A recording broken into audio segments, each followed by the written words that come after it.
Les mutilations génitales féminines, également appelées circoncision féminine, sont l'ablation rituelle de tout ou partie des organes génitaux d'une fille pour des raisons non médicales. Elles sont généralement pratiquées pendant la petite enfance, comme rite de passage, mais elles sont également pratiquées sur les adolescentes et les femmes adultes. Cette pratique est plus courante dans les régions du nord de l'Afrique et dans certains pays du Moyen-Orient et d'Asie, mais elle est illégale dans de nombreux pays. Certaines sources indiquent que plus de 90% des femmes de plus de 15 ans dans des pays comme l'Égypte, la Somalie et le Soudan ont été mutilées lorsqu'elles étaient enfants.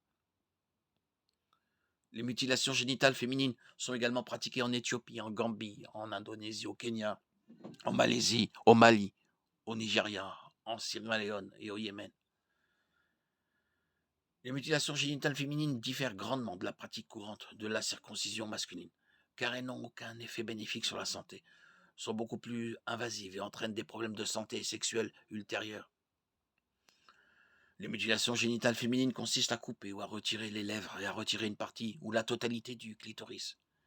Et elles sont souvent pratiquées sans anesthésie ni antiseptique. Les origines de cette pratique cruelle ne sont pas claires. Mais les archéologues ont découvert des momies égyptiennes qui semblent avoir été mutilées. Des rapports historiques anciens suggèrent que les mutilations génitales féminines étaient infligées aux femmes dès le 5e siècle avant Jésus-Christ.